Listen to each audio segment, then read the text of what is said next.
I don't really know how to start this, but I guess I'll just say it. Something happened last week that I cannot explain, and I've been thinking about it ever since. I live alone with my dog Rocky in a small ranch-style house just outside of Bloomington, Indiana. I wouldn't say it's creepy out here. It's actually pretty quiet most of the time.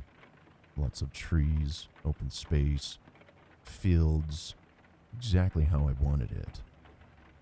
It's always been peaceful until recently. I work from home doing customer support stuff, so my schedule's all over the place. Sometimes I'm still up at 2 or 3 a.m. answering emails, which is exactly what I was doing last Thursday night, technically Friday morning, when this all started. I was sitting at the kitchen table with my headphones in, zoned out in work mode. Rocky, my bulldog, was doing his usual, lying on the rug by the sliding glass door that leads out to the backyard. I turned to check on him at some point, and I noticed he wasn't laying down anymore. He was sitting up straight, totally still, staring right at the glass outside into the dark, like something was out on the other side. Rocky has seen plenty of animals out there before, including raccoons, possums, and even a fox once. When that happens, he usually just loses his mind barking. This was different. The fur along his back was raised in this stiff line, and he was making this low, steady growl that I'd never heard from him before. It immediately got my attention. I paused my music and just watched him for a second. He didn't blink or move. His eyes stayed locked onto the darkness outside. I stood up and walked over to the door to see what he was looking at. The porch light was off, but it was a full moon, so I could still see the yard clearly. The pool, the fence, the patio furniture, everything was exactly where it should be. Nothing moved, not even the trees. It was complete silence outside, except for the wind. Then, without warning, Rocky barked, once, loud enough that I jumped, then went right back to that low growl, still staring outside the window. At that point, I started feeling uneasy in a way I can't really explain. I kept scanning the yard, trying to figure out what he was reacting to, but there was nothing that I could see. After maybe a minute, he suddenly relaxed, walked away like nothing had happened, and laid down in the kitchen. It was so abrupt that it almost felt scripted. I tried to go back to working, but my brain would not let it go. I kept checking over my shoulder, so I finally gave up and went to bed. Now here's where things get worse. The next morning, around 9, I opened the sliding glass door to let Rocky out like I always do. Instead of wandering in the yard like usual, he took off at full speed, nose down, moving like he was following a trail straight across the grass. While he was doing that, I noticed something on the glass door. Right where he had been staring the night before, there was a handprint. It wasn't faint or smudged. It was clear enough that I could see the shape of the fingers and the lines in the palm. I just stood there staring at it, feeling my stomach twist into knots as I processed what I was looking at. Nobody should have been out here. This isn't a neighborhood where people walk around at night. This is trees and silence for miles. I took a picture, but, of course, it didn't really show up. Glass is impossible to photograph when the lighting sucks. I wiped it off after a minute because I honestly felt sick just looking at it. And no, I didn't call the cops. I mean, there was no break-in, nothing stolen. It was just a mark. But all day, I couldn't stop checking that door. Rocky, too. He was off. He kept hesitating at the glass every time I opened it, sniffed it way more than usual. He was alert. I could tell he was different. That night, Saturday night, Around the same time, Rocky started growling again while I was getting ready for bed. This time I didn't move. I just sat there staring at the bedroom doorway, waiting to hear something else. But nothing happened. That was the only thing that happened that night. The next morning, the glass was clean, but one of the patio chairs had been moved. Not knocked over, just shifted slightly, enough that I noticed it right away. The chair is heavy and there's no wind strong enough to move it like that, so I'm beginning to suspect someone was here. I'm not sure if it's me being paranoid, but now I can't stop thinking about it. I haven't slept well since this happened. I know I should get cameras, I really do, but honestly, I'm scared of what I might see. Because this didn't feel like someone drunk wandering in the wrong yard, it felt intentional, and that's the part I really don't like. So that's where I'm at, and I guess what I'm really asking is, if this were you, what would you do? Because I still don't have an answer.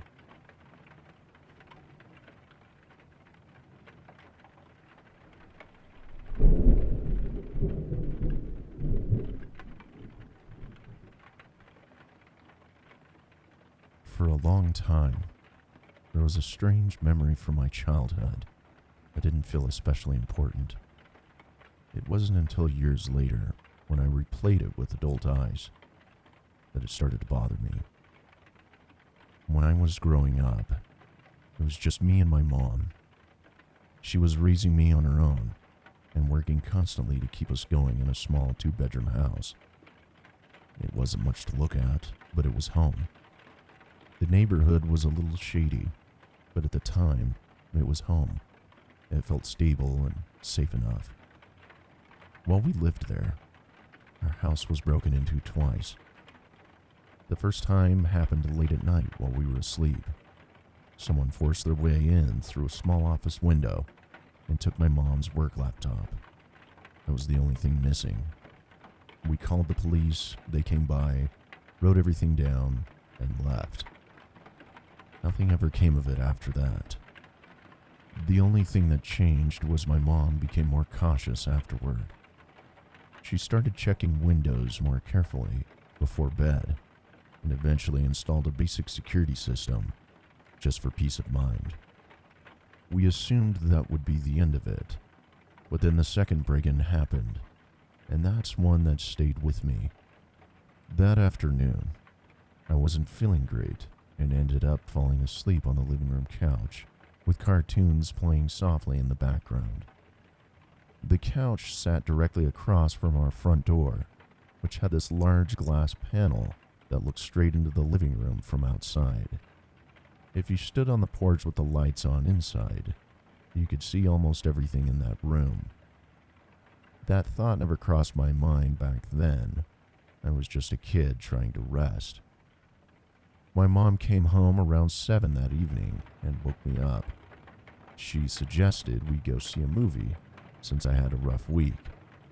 I remember being excited because we didn't do things like that very often. Money was tight and time was limited, so small outings felt special, especially with my mom. The night itself felt completely normal. We bought popcorn, we joked around, and sat together in the theater. It was actually a great night until we got home. As we pulled into the driveway, I knew something was wrong before the car even came to a stop. The front door was shattered, completely broken, with glass scattered across the entryway and porch. We had been robbed the second time. This one was ugly. My mom reacted immediately. She threw her arm across me, told me not to move, and backed away from the house. She took me straight to a neighbor's place to call the police. I still remember standing outside, watching these 2 officers walk through our house with flashlights. It felt like a scene from Law and Order, except it was our actual house. Everything was gone.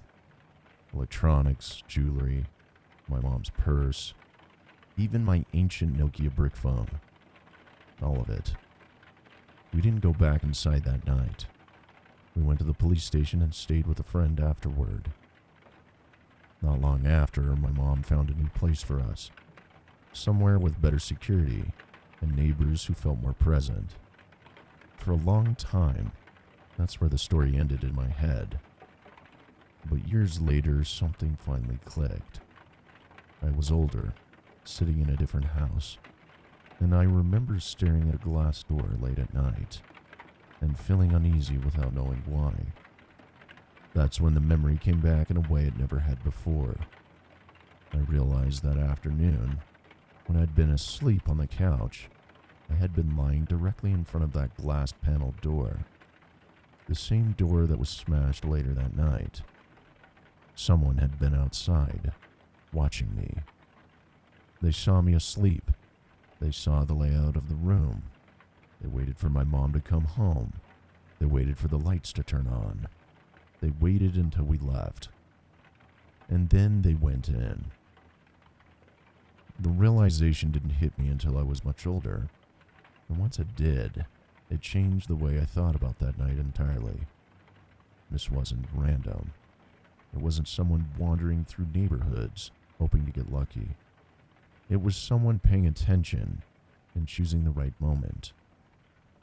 After we moved, my mom changed in ways she never talked about. She checked the locks repeatedly before bed. She wedged chairs under door handles. I remember she even left lights on in rooms no one was using. She never said she was afraid, but the habit said enough. As for me, I stopped sleeping on couches altogether. Even now, if I'm in a house at night, and there's a large window or glass door behind me, my body won't ever relax anymore. It doesn't matter how safe the neighborhood is. I need to know what's there. I need to know what can see me.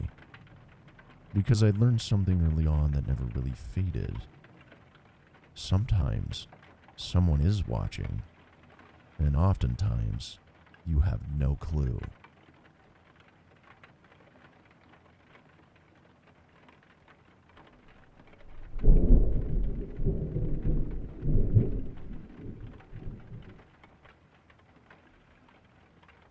The first cigarette showed up on my porch on a Tuesday morning.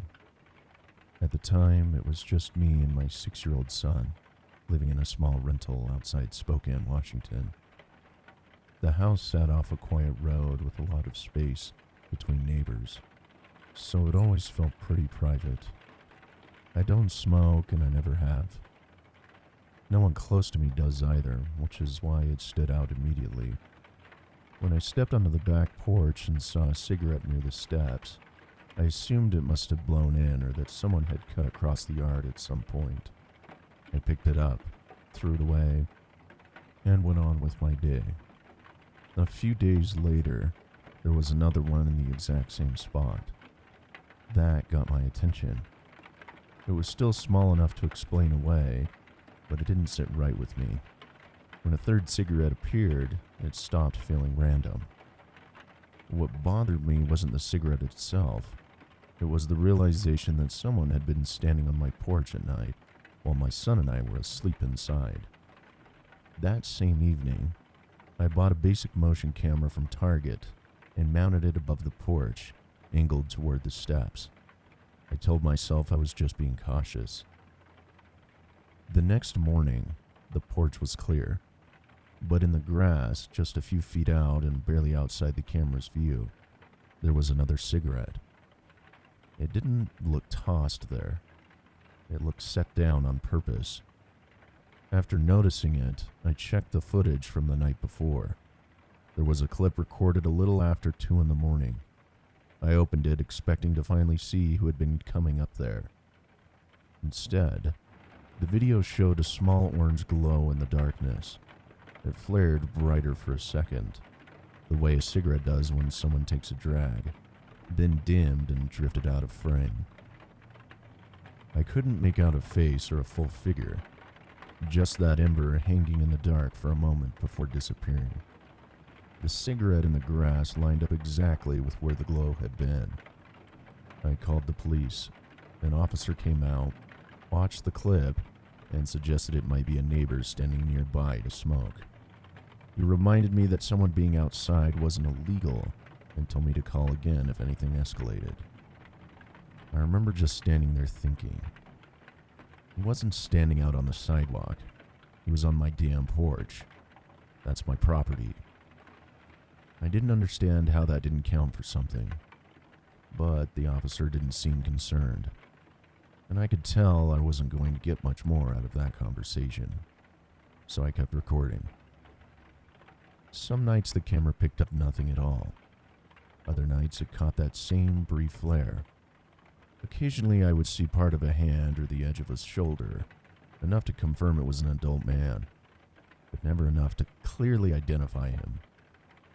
I told a few friends. At first they tried to downplay it, but once they saw the timestamps and the footage, their tone changed. My sister stayed over one night, and my coworker stayed another. Nothing happened while they were there.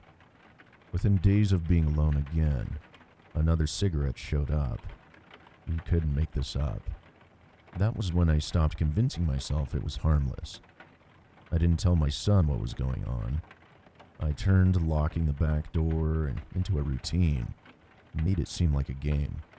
After he went to bed, I would double-check the lock over and over, and sometimes wedge a chair under the knob, just to feel a little more secure.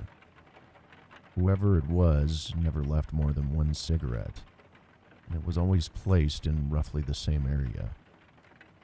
The night that pushed me over the edge happened not long after. My son was with his dad, and I was alone in the house close to midnight, sitting on the couch scrolling on my phone. I heard movement coming from the basement. It wasn't the furnace or the house settling. I had lived there long enough to know those sounds. This was different. It sounded like slow footsteps across a hard floor, flowed by a pause that felt deliberate, like someone waiting to see if I reacted. I didn't want to investigate.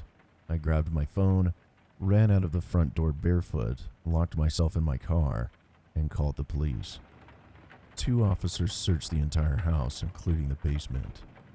They found no sign of forced entry and no indication that anyone had been inside. But I know what I heard. The cigarettes continued for a little while after that. And then suddenly, it stopped.